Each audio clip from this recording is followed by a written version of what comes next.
stood next to her husband, showing off her bare, well-toned midriff, in a striking outfit of gold lame harem pants and a short matching top.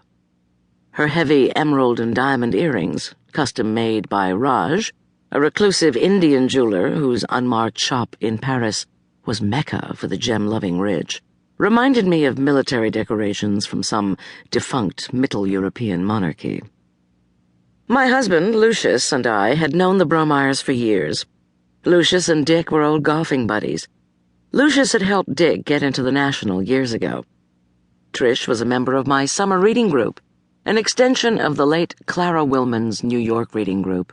The billionaire reading group, as it was facetiously referred to by envious outsiders, because all the women in it had rich husbands, and because between our discussions of Proust, Trollope, and Flaubert, the stock tips were reputed to fly faster than a covey of quail.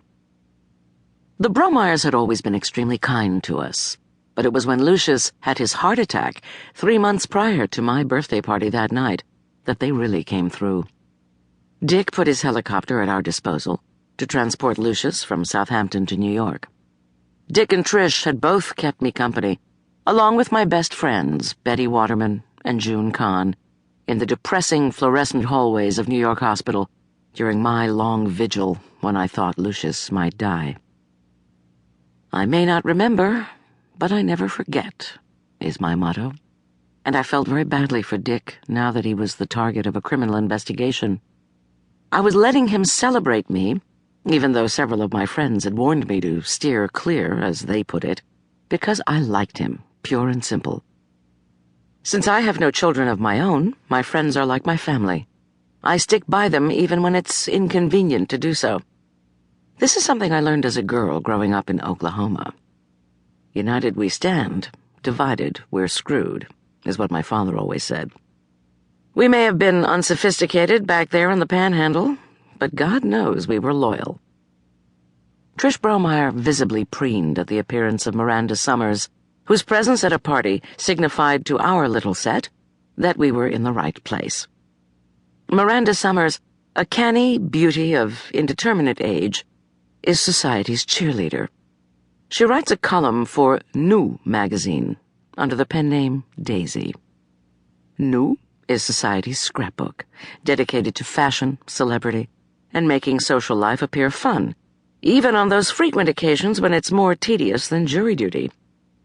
Miranda sprinkles stardust, plus a soupçon of satire on the events she covers. She was on the arm of Ethan Monk, a curator at the Municipal Museum, another one of my closest friends. The monk, as he is referred to in the art world, is a blonde, bespectacled, boyish-looking man whose wholesome Midwestern looks are complemented by an appealing affability. Ethan is knowledgeable without being pedantic. He knows more about 18th century French furniture than anyone in America, and he helped me shape the collection Lucius and I donated to the museum. I adore Ethan for many reasons, not the least of which is that he's never averse to a light spot of gossip here and there, though he refuses to make it the carrion feast it is for many of our friends. Trish fawned a little too hard over Miranda and Ethan, neither of whom have much patience for obvious flattery. They soon moved on to me. Miranda air-kissed me in her famous Miranda way, so neither party's hair or makeup is ever spoiled. "Honey, you're a real trooper," she said. Next I saw my darling June Kahn waltzing toward me, looking like a middle-aged sugar-plum fairy. June's quest to appear ever youthful had taken a macabre turn in the form of a pink organza dress more suited to a third grader in a ballet recital than a petite, dark-haired woman of 50. As she hugged me, she said, "You look fabulous. Isn't the tent divine? Just like a big glowing onion. Who's here? Who's coming? Oh, my tootsies ache already." June was at concert pitch that night, strung taut with the excitement of the party, her eyes stealthily on the move like a pair of heat-seeking missiles in pursuit of celebrities. Suddenly hitting a target, a well-known newswoman who was also a prominent New York hostess, they brightened and she was off. I found June's weakness for famous people endearing.